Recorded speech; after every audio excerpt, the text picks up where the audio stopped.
En 1995 me tocó ir de Buenos Aires a Costa Rica cuando trabajaba en Revista Mercado. Muchos de los que son de Argentina la deben conocer muy bien.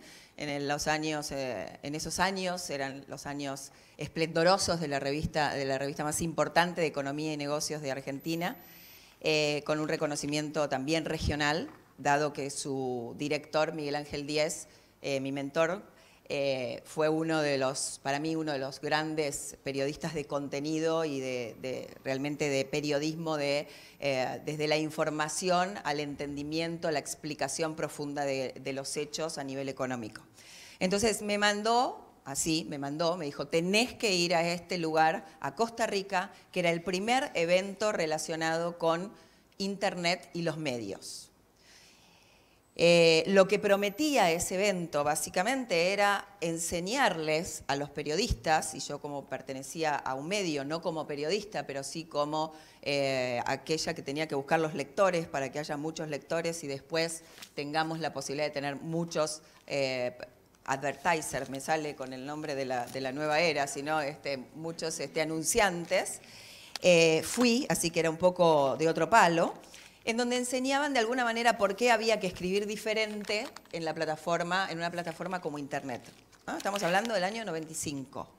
Entonces, no solamente cómo había que escribir, sino cómo hacer para que la gente vaya a Internet, ¿no? Porque estaba muy bien escribirlo y hacer una nota que sea más adecuada a lo que salir del papel y hacerlo para este medio, pero después había que lograr que la gente vaya. Entonces recuerdo ejemplos como historietas políticas, como si ahora tuviésemos una gran historieta política con todo lo que está ocurriendo divertido, por decirlo de alguna manera, en nuestro país. Empezaba en el papel, pero el final o la continuidad de esa historieta, la única manera que había de saber cómo seguía era entrando a Internet al diario, o sea, a la página del diario, ¿no? Esta era la manera que encontraban de llevar tráfico a Internet. Y luego había otra parte, que era la que a mí me interesaba, supuestamente, que era cómo vender publicidad en esta plataforma. La verdad que no entendía absolutamente nada. O sea, cuando me explicaban, todavía no se hablaba de CPC, CPM, CPA, nada.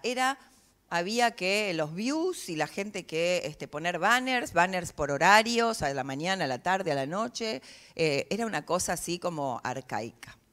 22 años después, y si funciona, a ver, y se me adelantó, bueno, no importa. 22 años, perdón, en esa época ni siquiera existían las compañías, los startups que son los más antiguos, los de la época de la burbuja. No existía Patagon, no existía Gauchonet. ¿Alguien sabe lo que es Gauchonet? ¿Lo que era Gauchonet? Dos personas. 3. O sea, era el primer buscador nacional, digamos. Era un estudiante de la Universidad de Buenos Aires que había desarrollado eso. Y creo que su primera venta, la primera venta de publicidad que hizo dentro del buscador fue IBM, que se lo tenemos que decir a IBM, uno de nuestros auspiciantes. Ni tampoco existían estas 5.000 compañías que nosotros, junto con Surfing Tsunami y con el apoyo del FOMIN, desarrollamos una investigación el año pasado acerca de las startups, mejor dicho, de las tecnolatinas de mucho valor en Latinoamérica, y en donde rastreamos 5.000 compañías y encontramos 123 compañías que tenían valuaciones de más de 25 millones de dólares, y en los cuales hay una gran concentración de estas startups en Argentina y en Brasil. Y sobre todo se destaca la gran cantidad, digamos, el valor relativo de la cantidad de compañías en Brasil por la cantidad de población que tenemos en Argentina, por la diferencia de población que tenemos con Brasil. En porcentaje tenemos más startups dentro de esta lista de 123 compañías como compañías de más de 25 millones que un país como Brasil, que tiene, 10 veces más población o 8 veces más población que nosotros. Ni tampoco estas, ¿no? Los unicornios, que en esta lista de 9 tenemos 4 que solamente son de Argentina. La realidad es que a través de esta pequeña introducción yo les voy a ir tirando una serie de datos que algunos de ustedes seguramente los vieron, pero otros no los tienen presente, como para que empiecen a ponerlos en la hoja en blanco, esa hoja que ustedes tienen como para empezar a poner ideas y decir cuáles son aquellas cosas que debería mirar como para empezar a escribir acerca o a desarrollar contenidos o a desarrollar mi emprendimiento alrededor de la innovación. Entonces, 23, 24, 22 años después, no sé la cuenta exacta, me encuentro presentando justamente esto. Me encuentro presentando el primer foro de periodismo de innovación, que como decía Nora, es una locura que se le ocurrió un día. Y obviamente, como a mí me encanta que mi equipo, en vez de pedir perdón, en vez de pedir permiso, me pidan perdón, les dije avancen, ¿no? Vayamos adelante con esto. Y tuvimos así el apoyo, digamos, sumamos ARCAP, dado que, como decía, soy la jefa de los dos, entonces dijimos, bueno, podemos hacerlo para los dos, porque realmente esto es sumamente interesante para ambas partes. Entonces, la realidad es que para mí es una cosa así como un flash, ¿no? De recorrer 23 años de golpe desde esa vez en Costa Rica a estar aquí presentando este espacio. La realidad es que yo siempre admiré muchísimo la profesión de ustedes. O sea, cuando entré a la revista veía a los periodistas escribir y decía, Dios mío, ¿cómo hacen de partir de una hoja en blanco y poder hacer esa nota, esa columna, esa entrevista, esa presentación de un programa? Qué mágico, ¿no? ¿Cómo pueden hacerlo? Así que realmente los felicito, les agradezco realmente por estar aquí, aquellos que vinieron de afuera, los que están cerca también, obviamente así como también a los speakers, que hay muchos que vinieron de otros países como para poder participar de esto. Y más allá de que les voy a contar cuál es el porqué finalmente, además del lo que Nora dice, quiero hacer esto, y cómo a mí se me linkea de por qué realmente lo deberíamos hacer, que lo voy a contar un poquito más adelante, quiero hacer un repaso acerca de lo que es NextTP y de lo que es ARCAP para que todos estemos en la misma página. Básicamente NextTP Lab es un fondo de inversión el primer fondo que tenemos es un fondo para seed stage, o sea, con programas de aceleración. Invertimos, además de capital, acompañamiento a las startups de base tecnológica, porque básicamente lo que vimos fue en el año 2012, cuando se hablaba muy poco acerca de este tipo de compañías, ni siquiera eran compañías, eran proyectos. Nosotros vimos una gran oportunidad de invertir en etapa temprana, pero acompañarlos con el conocimiento a través de los fundadores, pero mucho más a través de la red de contactos y de mentores que teníamos que formar. Así que básicamente podríamos decir que NextTP, con algunos otros jugadores como Guaira y algunas otras aceleradoras que comenzaron en esa época y que hoy posiblemente hay algunas que siguen, pero hay algunas que definitivamente no pudieron continuar, es un poco el arquitecto de este ecosistema de emprendimiento en la región y obviamente lo pudimos hacer apoyados por nuestros inversores. Primero los inversores chiquititos, hicimos una especie de crowdfunding, los primeros inversores solo podían poner $25.000, pero queríamos que nos ayuden a acompañar a esas startups que iban a necesitar mucho apoyo para desarrollar su negocio, pero mucho más porque tuvimos un inversor institucional como el Bitfomin, que tenemos presente aquí Susana García Robles y que la van a poder escuchar mañana, que básicamente confió en este grupo de 4 locos que querían hacer algo que era medio un Frankenstein, en realidad, porque era un fondo de inversión, pero a su vez que tenía un programa de aceleración y no había en ese momento algo que combinara las dos cosas. Esto hizo que hasta el momento podamos invertir en 192 startups, todas de base tecnológica, de las cuales aproximadamente son 20, entre 16 y 20 países diferentes los fundadores, que muchas de ellas, y cuando digo muchas, más del 70% ya está regionalizada, o sea, tiene oficinas en más de un país, y que el 70% de ellas, ese sí es un 70%, ya ha conseguido capital de terceros, o sea, capital de otros inversores más sofisticados, con lo cual este es un número que a veces los periodistas dicen, uy, ¿cuáles son los números? Quiero números. Bueno, este número es realmente impactante porque ese portafolio levantó $300 millones en conjunto de otros fondos para poder seguir creciendo en las compañías. Compañías que algunos de ustedes le habrán hecho nota seguro dentro de nuestro portfolio, Satellogic, BlueSmart, Fligo, Solvers y muchas de ellas que las pueden investigar más adelante. Pero la realidad es que nosotros al principio no interpretamos que estábamos haciendo algo de impacto, entendiendo el impacto como nosotros, no como el público en general lo entendía, sino como nosotros lo entendíamos y que tenía que ver con realmente pensar en el largo plazo, el hecho de que no podíamos estar esperando un retorno de la inversión para el día de mañana, sino que estábamos haciendo un proyecto que era de largo plazo y en donde entendíamos que si bien el riesgo y el retorno siempre se tomó como una ecuación más lineal, en donde a más riesgo, más retorno, nosotros consideramos que a partir de lo que hicimos con este Fondo 1 incorporamos una nueva dimensión a lo que es la inversión y que tiene que ver con el impacto. ¿Por qué digo esto? Porque básicamente... porque básicamente me falta una transparencia, chicos, no sé qué pasó, pero lo que ocurrió es que hicimos el impacto que producimos con nuestro portafolio tiene que ver con la cantidad de empleo generado por nuestras startups, más de 2.000 empleos, 2.500 empleos en forma directa y más de 250.000 empleos en forma indirecta, la incorporación de la mujer dentro del ecosistema de emprendimiento como cofundadores. Partimos de tener 2% de mujeres como cofundadores en estas compañías a pasar a tener el 25% y por esto haber sido elegidos por Harvard como caso, que también lo pueden ver esto, y hoy en las escuelas se está estudiando ese caso. Entonces esto nos llevó... Perdón, acá estaba, lo que pasa es que lo tenía como mezcladito, pero bueno, esto, digamos, todo este es el impacto que hemos producido en este ecosistema, en donde básicamente nosotros decimos que es un ecosistema en donde no es un doble win, ¿no? Siempre se dice que los negocios ambas partes tienen que ganar. Nosotros decimos que es un triple win, que es ganan los emprendedores, ganan los inversores y gana la sociedad, ¿no? Lo que denominamos el impacto al cubo, ¿no? Y que de alguna manera esto es lo que buscamos. Y en donde el ecosistema se conforma de los inversores ángeles, de los inversores más sofisticados, de los mentores, los startups, las corporaciones, los gobiernos, todos en su conjunto tienen que estar trabajando para que se produzca este ecosistema. Entonces, básicamente, sumado a esto y que tenemos la ley de emprendedores en donde empieza a ver como una mirada diferente a cómo puedo colaborar con los emprendimientos para que se desarrollen y cómo puedo colaborar con los inversores para que se animen a invertir.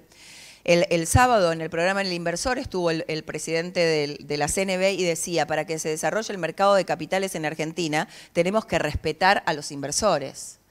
Tenemos que acompañarlos. ¿Por qué? Porque si no, no hay forma. Esto tiene que ser caminar en conjunto. Entonces, todo esto hace que de alguna manera el ecosistema empiece a tomar dimensión con el trabajo coordinado de todos. Ustedes saben muy bien que recién ha sido reglamentada la parte de las sociedades, la SAS, la Sociedad de Tracto Simplificado para las startups, pero que también viene la reglamentación para los inversores que inviertan en compañías argentinas que van a poder descontar de sus impuestos a las ganancias esas inversiones. Con lo cual lo que estamos esperando justamente es que se dinamice el ecosistema de inversión.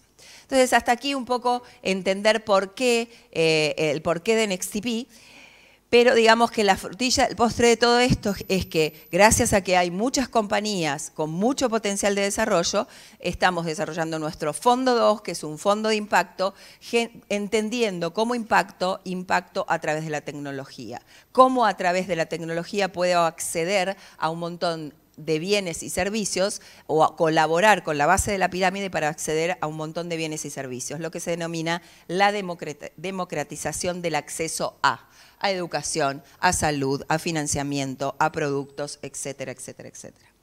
Entonces, así por estar en divirtiéndonos durante los últimos 6 o 7 años en este ecosistema, el año pasado ARCAP me designa como presidente o presidenta, como dice Sebastián Aldazoro, y ARCAP, para todos los que yo ni siquiera, la verdad, que la tenía en el loop, y los que son más jovencitos me imagino que menos, nació en el 2007, con el objetivo justamente de lo mismo, de dinamizar el mercado, el ecosistema de inversión en Argentina, pero lamentablemente es como todo, era una semilla que se tiraba en un terreno que no estaba fértil como para que se active.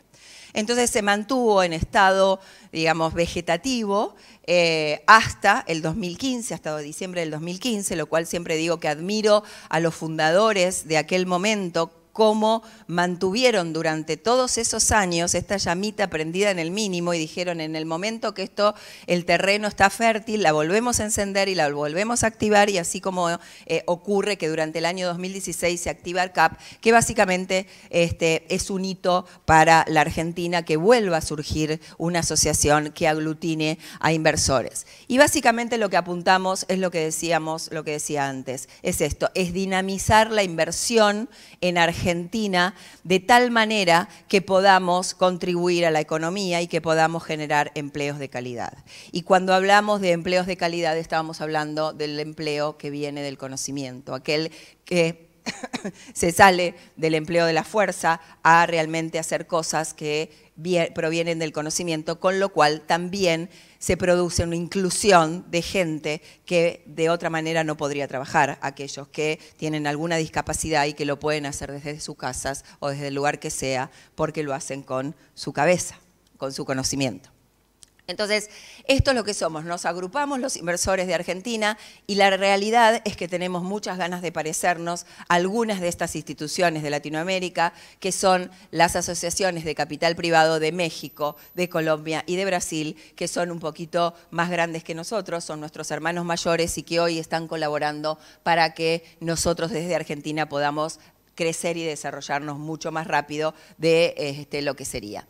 Esto más allá del detalle, esto es una constitución de cómo está armado, digamos, toda la estructura orgánica de la asociación, pero lo que quiero destacar aquí es que realmente está totalmente equilibrado en cuanto a quiénes son los participantes. Hay gente de private equity, hay gente de venture capital como Hernán Casá, que seguramente muchos lo conocen por el fondo CASEC, también la parte de SID con Diego González Bravo y la inversión que también lleva Inversión Ángel, y tenemos un comité asesor realmente de lujo que los estamos explotando bastante poco, así que vayan preparándose porque ahora viene, y es Susana García Robles, que fue quien apoyó desde el FOMIN también en sus comienzos a ARCAP, y también a Kate Ambrose, que es de la asociación, la Asociación Latinoamericana de Venture Capital, y a Juan Sabino, que también pertenece al ABCA y que, bueno, a Kate la van a ver mañana, ¿no? Mañana también, y Juan, que realmente es un especialista en todo lo que tiene que ver el mundo de las inversiones, es un argentino que vive en Londres. Los miembros fundacionales, aquellos que apostaron en primera instancia, son un montón de fondos de private equity y también de aceleración. Partimos del Lexington Partner, un fondo que maneja más de 68 billions en inversiones, a un Expand, que es un fondo corporativo.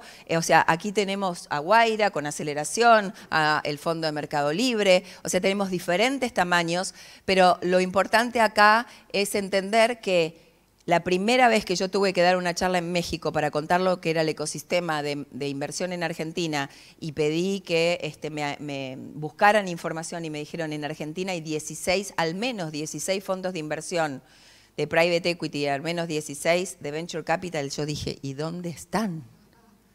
¿No? Entonces, eso hace de que van a tener información acerca de todo esto porque estamos haciendo una investigación. Primero va a salir el primer directorio de fondos de inversión de Argentina. Vamos a tener la primera vez un directorio donde van a poder buscar y ver quiénes son los fundadores, cuánto capital manejan, en qué compañías invirtieron. Y también se está haciendo la primera encuesta de Inversión Ángel para saber también quiénes son los inversores ángeles, que esto también va a ser muy positivo para los emprendedores que están buscando inversión en esa etapa. Entonces, aglutinamos, como decíamos, a todos ellos y también sumamos a las aceleradoras y a los corporate venture, que son los grandes ausentes de este ecosistema. La realidad es que tenemos pocas corporaciones que tengan fondos, pocas corporaciones que estén, ¿estoy larga? Ok. Que estén apoyando al ecosistema. Entonces ahora vamos al real, para lo que me dijo Nora y los chicos que presente. ¿Por qué hacemos este foro? Básicamente no hacemos este foro, ahí voy, antes de la foto. No hacemos este foro para enseñarles a ustedes a escribir, ni para hacer una nota, ni cómo tienen que hacer una entrevista, ni mucho menos, ni cómo usar las plataformas, simplemente van a ver diferentes plataformas.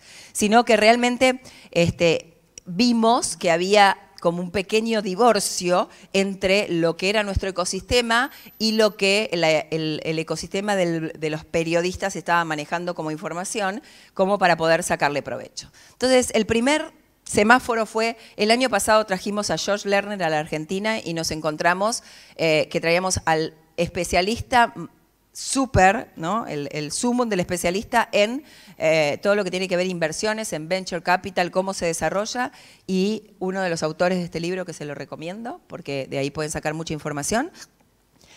Y vinieron varios periodistas a hacerle una nota y realmente a mí me daba pena las preguntas que hacían. Porque realmente no sabían, no entendían demasiado lo que hacía ni este señor, pero por más que hubieran leído sus antecedentes, no entendían el ecosistema en sí mismo. Por el otro lado, a mí me hacían notas desde ARCAP y en vez de hacerme notas relacionadas con la inversión, por ahí me decían cómo son las incubadoras. Y la verdad que nosotros no somos una incubadora.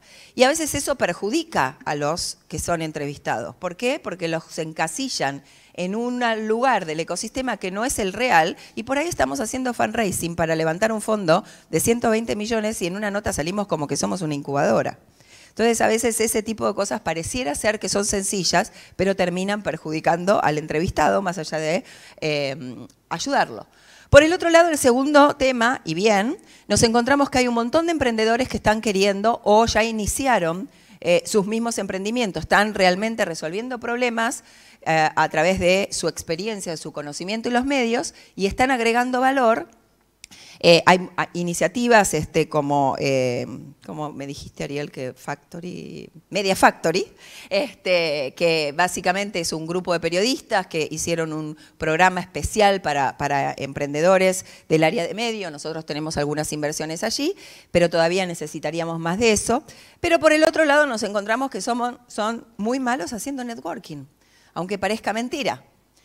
Y la realidad que en este ecosistema uno de los valores más importantes es generar networking. Por eso yo les digo que mientras yo termino y sigue el próximo speaker, o en el coffee break, se me intercambian tarjetas todos y cuando quiere alguno que le haga una conexión al otro, no le pasen el mail del otro, sino que háganle una intro. Nos ha pasado a nosotros acá, Nora pidiendo conexiones y en vez de que decir, te presento a Nora para que les mandaban el email. Y ahí estamos perdiendo dos cosas. Primero, que sigue siendo un contacto en frío para Nora. Y segundo, que ustedes se pierden la oportunidad de decir, mira, yo te lo presenté. Entonces, en algún otro momento me vas a hacer el favor de presentarme a alguien. Entonces, la innovación es la oportunidad, por eso estamos en esto que decimos periodismo de innovación. Hay mucho en la industria de medios.